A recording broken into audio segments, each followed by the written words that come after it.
everybody, and welcome to the Parenting and Bonding with Children's Books podcast, where we believe that books are magic and have the power to transform homes. On this podcast, we talk to the authors behind the magic to find out their true intentions behind the books. And we are here tonight with Eleni Fuiaxis. Hi, Eleni. Hi, Quinn. Thank you so much for having me. So thrilled to be here. I I'm love totally what you're doing. I know you know that already, but I have to say it on record. You're incredible. Eleni, thank you. Number one, I love everything you're doing, and I'm so excited for you all to see and meet Eleni tonight because she is such a gem. She's such a gem, and her book. We'll get into it, but it's wonderful. But we really met and connected just over the magic of books, the power of storytelling, and the importance of connecting with children in general, our children as parents, students, just children all over the world, and the importance of introducing books and read alouds to them. Eleni, Yes. so can you tell us just a little bit about yourself? Yes, I would love to. So, I am a single mother of two boys here in New York City. During the height of COVID, I got certified to teach. So, I'm an elementary school teacher here in New York City, and I've been working full time. And I recently published my first children's book, which was inspired by my two boys because there it goes. I booked my first children's book, Picky Patrick. It's a series, but you know what I want to share with the parents out there? That our children inspire us every single day. I was an exhausted full-time working mom. I was married at the time, but I was juggling it all, Quinn, like so many moms and dads are. And I was coming home and I understood even then the value of reading and actual books, although we're in a different age now. This was over 8 years ago, but as exhausted as I was, I always sat down every night with a book in my hand, and I recognized the value of that. And of course I was getting tired and sleepy, and some of the books just, I was too tired to finish them. So by default, I started storytelling and making up stories out of my imagination. And I've been an actress and a model in New York for over 20 years. And as an actress, storytelling comes so easily. So every night it was a different story and adventure. And it got to the point where my kids would fall asleep during the story, and sometimes they would wake up the following day and they'd be like, Mommy, what happened? Did they make it back from the moon in time, or did they save the world? They would have all these questions, and I was like half asleep. I was exhausted, and my kids demanded that I write my stories down. And that's really what started me on this journey over 8 years and counting. And it was a labor of love, inspired by my children. And my son then, who was in second grade at the time, came home one day and said, I got permission from Miss Clancy to use her copy machine, and we're going to make photocopies of the book and sell them in front of the house with lemonade. And I was like, wow, I love this boy. If only it were that simple. And Yeah. 8 years later, I got derailed. I had found a publisher, I had illustrations, I had a contract, and I lost it all when my marriage fell apart. And I really, truly lost myself. And I let it all go. And then I started working on myself and embarked on a journey of self-discovery and got back on track with the book. And I'm so proud of myself for keeping that promise to my children and to myself, because that's a really big deal. I think as parents, like, to keep our promises to ourselves and our children. And I'm happy I was able to do that, and now to share it with other people's children. Eleni, are you trying to make me cry while we're No, I'm trying not. I'm trying to keep myself from crying, but every time I talk about it, it doesn't matter how many years pass. It's such a labor of love. And I think about where it stems from, where it came from. Sometimes people interview authors and they're like, where did you get your idea? How did you come up with this? And I'm like, if it was not for my children, I wouldn't be where I am today with you here. And that's just such a gift. And I'm so grateful for that. And we don't always stop and listen to that intuition, to that inspiration. And it's been such a gift in my life. And I can't help but share it. Yeah. Yeah, I agree. Thank you so much for telling your story of how you got started. You know, I really resonate with your story as a single mom, not divorced, a little different journey there, but it was always, always important for me to keep reading to Aidyn, even though in the beginning, a little different between me and you. I read to him because I just love to read, like in the beginning. I wasn't thinking about, for some reason, like, the power of reading, the vocabulary building, like all of the things I was teaching him through books, that didn't come to me until like a little later. And that's when like something snapped and I was just like, I've been doing reading all wrong. I was kind of like one of those parents. I was just reading a book, taking in the story, just putting it back on the shelf, moving on to the next thing. But when I really sat and thought about, it must have been a book I read. But when I really sat and thought about what I was doing when I was reading to Aidyn, I was like, I've been doing this all wrong. And then we were already reading every day, but we started reading like multiple times a day, like like Wow. yeah, multiple times a day. And I think that's how all this got started here. So yeah, So we were he both reading to inspired you too. yeah, it definitely kids inspire all of us, even if we don't want to admit it, you know? And there's so many authors that I speak to that didn't even have a story that didn't think they had a story to put into a book until they had their children. So many of Mm. them say, I was up late feeding my baby and a story came to me and I was just like, I need to write that down. Like that Yeah. middle of the night kind of Yeah. inspiration. I love that. Yeah, Yeah. I can totally relate. So I know that you recently became a teacher. Tell us about that. So during the height of COVID, my industry, which is modeling and acting, entertainment, if you will, was completely annihilated. So I found myself home and out of work, like many other Americans and people all over the world, Mhm. mothers, fathers. Um, and I had, the time, how we always say, oh, I'll do that when, Yeah. or when things slow down, when I find the time. I was like, I remember having conversations with people during COVID when I was home in the thick of it, like so many of us, and saying, this is the time. We Mhm. need to reevaluate. I have the time now that I kept saying I wanted to figure out what else is out there for me.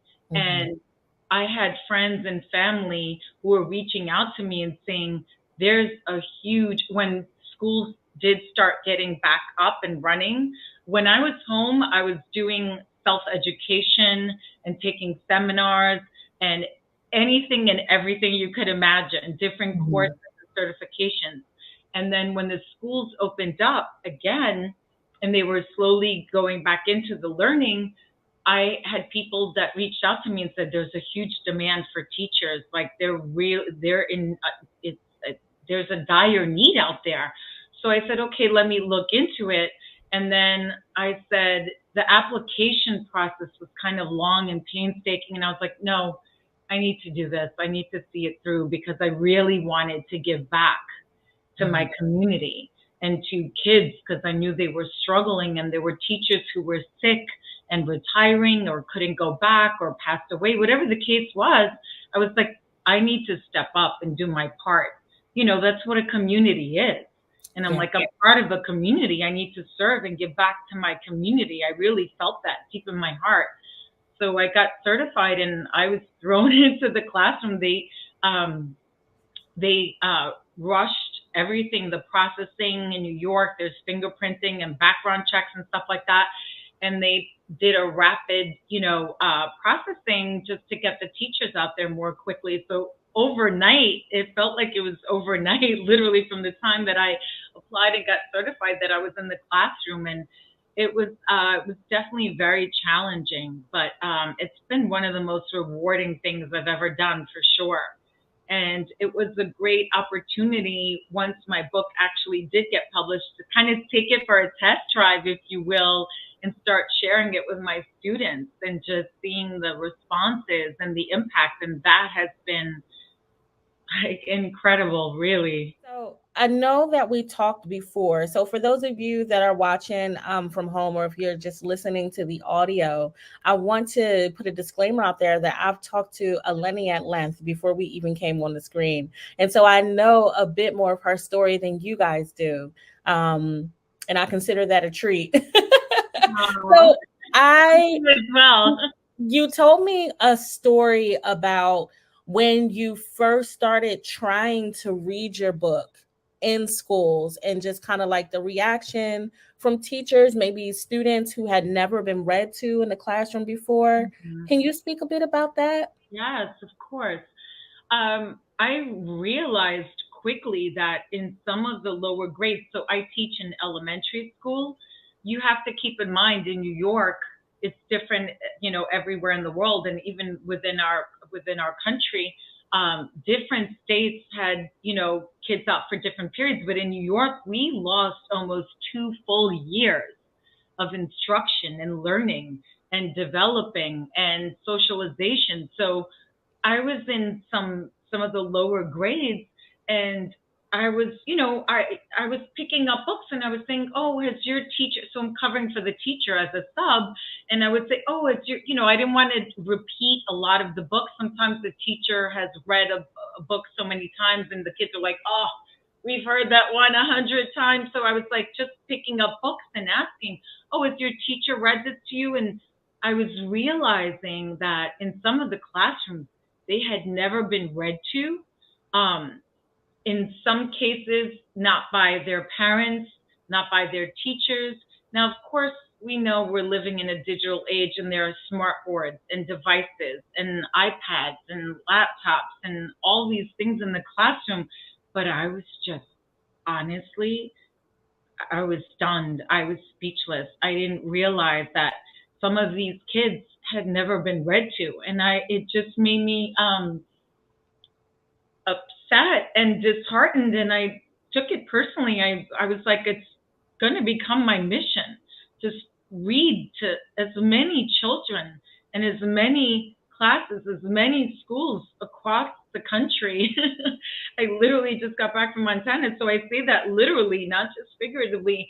And it became my personal mission to share the books and read the story, not only my story. Initially, it was any book, any story, because I recognized the power of the books and the value of the books and the connection, Quinn. I know you get that, but it's not just the story. It's what happens while you're reading to them. It's when you are turning off the devices and sitting down and looking at them and smiling at them. They know that you're saying to them, you don't have to say the words. You're saying, I see you, I hear you, you matter. And that just makes me emotional, because there's no greater message that you can give to a child than that right there. And I will do it as long as I can.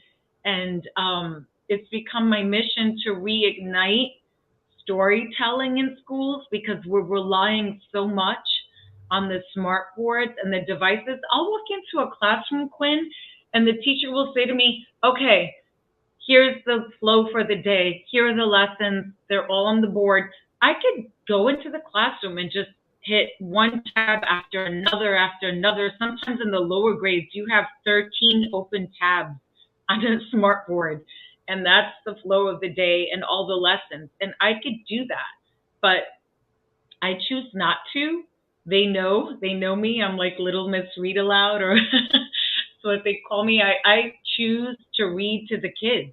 And they've heard Picky Patrick, and it's not even about Picky Patrick. It's not even about my book. It's about taking the time to read to them and engaging with them. And I saw, as a teacher, an educator, a mother, the power of the storytelling, because I added questions and prompts at the end of Picky Patrick to engage, because a lot of times educators don't have the time to incorporate lessons. So I added that resource at the end of the children's book. I don't know, what compelled me to do that almost 8 years ago, but I recognize today the value of that, and that I've never really seen another children's book that has incorporated that. And I realize what an incredible, resourceful tool it is now more than ever, because, 2 years after COVID, and we're still, we're not in the thick of it, if you will, but, it's still out there, and our kids are back to school full time. But I recognize they need to connect now more than ever.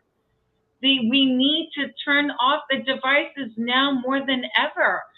I see how overwhelmed and overworked and underappreciated some of these teachers are, and it infuriates me. And I'm like, the only thing I could do is support them the best way that I can. But when I'm in the classroom, I always ask the teachers, can I read to them? And they're like, absolutely. So I make it my personal mission to incorporate it whenever I can. But this book, and there's so many amazing books, as you know, now this day and age, that are incorporating social emotional learning, SEL. It's part of the core curriculum in New York. I know you're in Texas, but in New York, it's part of the core curriculum. So I'm like, you know what?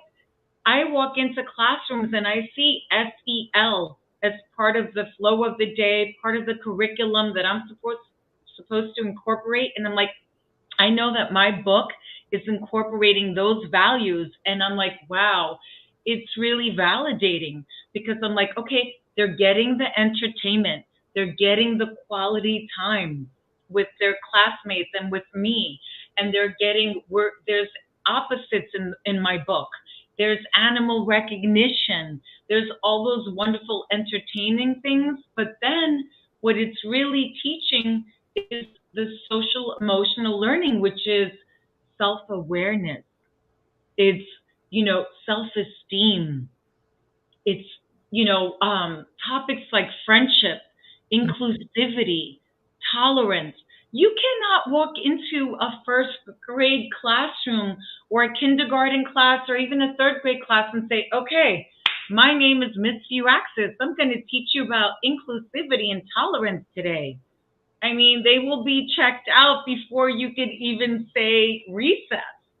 So we need the stories and the characters, because they resonate with the children, and the children become invested. And when you're teaching, oh, you know what? Picky Patrick was picky about all these different things. You know what? Sometimes life is perfectly imperfect. And sometimes, if there's, sometimes your life is perfect just the way it is. You may not realize it. So I don't want to give it all away, but this is a fun, entertaining way for kids to recognize that, you know what? My life might be perfect just as it is. Maybe there's no such thing as perfection. Maybe I don't need my sandwich cut a certain way, or, they get picky about different things, and I include a lot of different examples in the book. But kids sometimes get stuck on certain things, and they don't, it frustrates them, and they get anxious if things aren't a certain way. And I think that resonates with so many parents, and a lot of adults are picky too, by the way. I feel like we all have a picky Patrick in us. So we can all get picky, and this book is really about, let's stop and appreciate what's right in front of us, what we have in this moment, and let's be grateful for that. And this book is a powerful way to teach that and to pass that on to these children that we love, and that's something that they'll have hopefully their whole life. I wanted to teach these things to my kids, and now I'm teaching it to other people's kids. And I'm like, what an incredible lesson. I wish that someone had taught me these things when I was younger. It would have really helped me growing up. Problem solving, self soothing, self reflection, love, friendship, kindness. We weren't taught those things when I was, in elementary school. That's the fundamentals we should be teaching now. Mhm. Thank you, Eleni. You said so much good stuff. I feel like there was something for everybody in what you just said. And I want to say, just to go back, that was the light bulb moment that I had in my head as I was reading to Aidyn, when I realized I was doing it all wrong. Those themes that you just talked about, like teaching him kindness, I was sending him.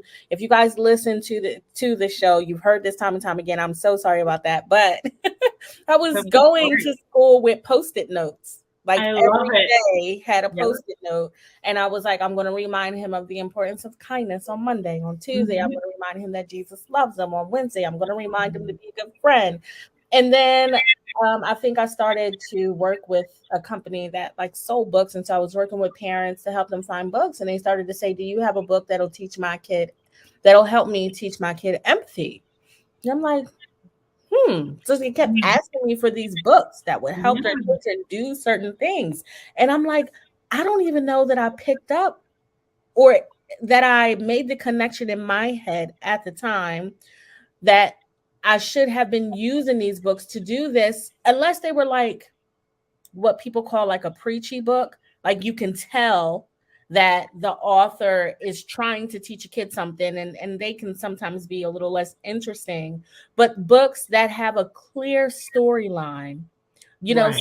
something interesting for the child, for the parent and child to discuss, like Picky Patrick, and like Eleni said earlier, it's a series, the Kids We Love collection. I can't wait for the rest of the books to Oh, come out. But Picky Patrick, as I was reading this with Aidyn, he resonated with so many of the moments that Patrick experienced, because Aidyn is, and so many of you out there also, Aidyn is a picky kid. I don't know if it's because he's an only child in my home, but or not, but he's Mhm. picky. And there are so many things that he likes a certain way. He's just used to having things a certain way. And so some of the stuff in the book, he was just like, well, what's wrong with him wanting it like that? Right, totally. A lot of kids have that impression when I first start reading, and they're like, what's Yeah. wrong with that? And I'm saying, Yep.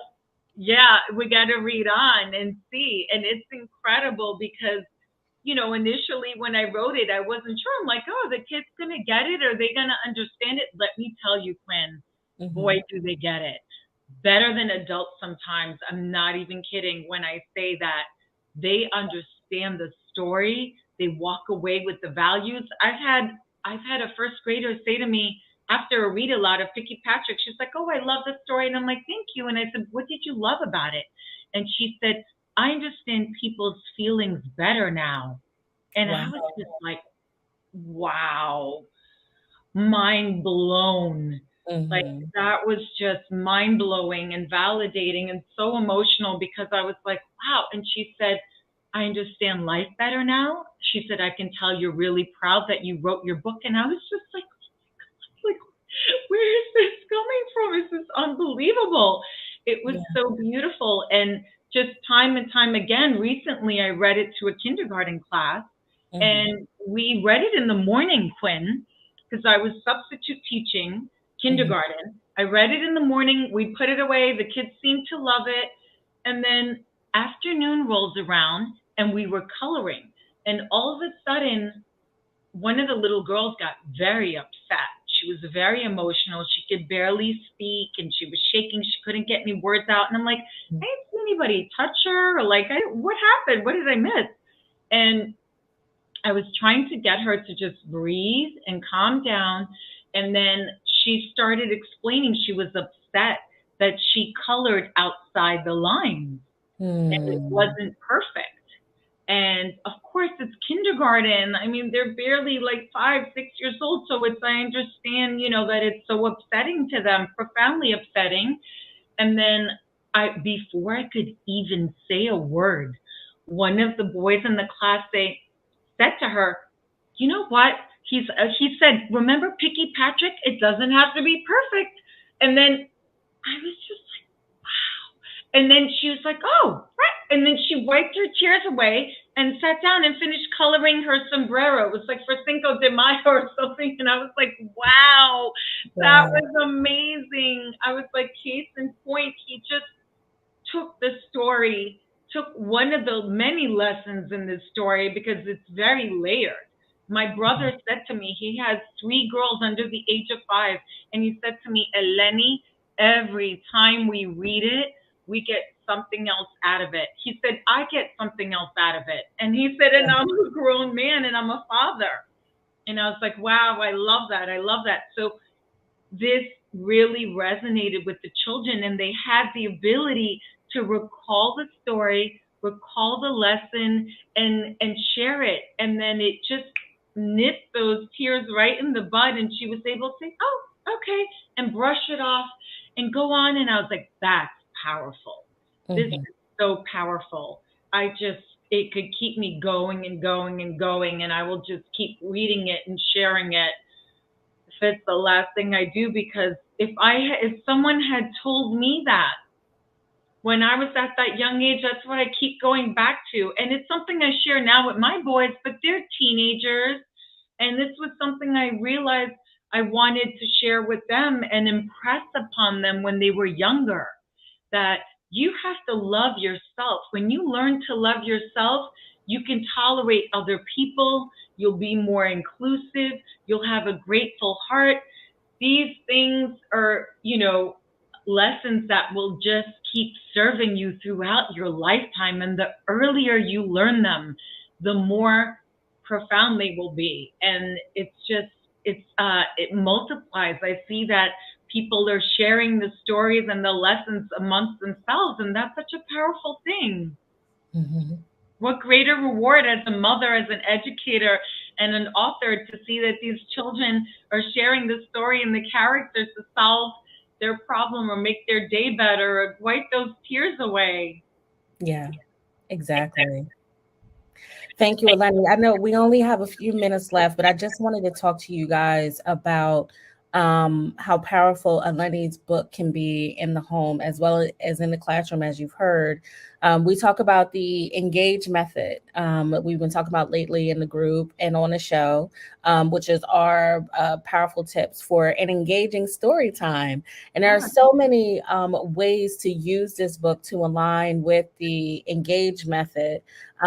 Just like and engage, notice something on the pages with them. Aidyn wants to be a zoologist, and so when I was reading this book to him, there was so many moments to recognize the different animals on the pages. There's so many, like the illustrations are just so bright and colorful. Beautiful. You did a great job. Yeah. Yeah, Eleni really took the time to add so many colorful words into the story, so many ways to describe the different characters, the different animals, maybe some that you haven't even thought of yourself. I love to see words that were decorated like as the animals. There are just so many ways to notice something on the pages with your kids. Apply a personal touch or story, which is A in the engage method. It's just so many moments in the story for you to share something with your child about maybe some friendships or things that you're picky about in your life, and then ask them the same question back. I'm not going to go through the whole engage method, but if you guys have taken advantage of that free resource, I just implore you to take a look at that. Eleni's book. Take a look at Eleni's book, which is available on Amazon and Yes, also. Amazon.com and mascotbooks.com. And I just want to point out for all your listeners that Mhm. I did include the questions and room to journal at the back. So even if you feel like, I mean, sometimes, someone might say, oh, you're an educator, a teacher, it comes easy to you. It doesn't always come easy to everybody. So you have that resource in the back. You could ask children those questions. I included them in the back and even left room for them to write and journal. So after you read the book, I know a lot of parents are tired. I have friends who read it to their kids one night and then did the questions another night. You could do it in the classroom if there are teachers, educators out there. You could do it as a workshop and the kids can write and journal. It really is an incredible resource. So that's something that's very unique in this book and that I love to share.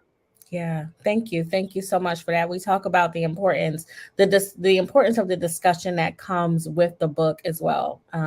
So thank you so much for sharing that. I want to make sure you guys know that you can find Eleni at thekidswelove.com. Again, her book is available on Amazon and mascot.com, but if you go to that website, you'll find links to both. She's also on Instagram at elenifuiaxis.nyc. I'll leave that up for a little bit so you guys can grab it and follow along on Eleni's journey. We thank you so much for being here with us today and sharing your powerful story. We just loved it. So thank you for being here. Is there anything else on your heart that you'd like to share about your book or your work or anything? Thank you so much for that. What I really want to leave everybody with is I believe that everybody has a story in them, that everybody has a passion in them, and don't give up on that. Don't give up on yourself. Don't give up on your passion. And don't give up on, it doesn't have to be a story, a literal story. Whatever it is that you have in your heart that you were meant to share with the world, don't give up on it.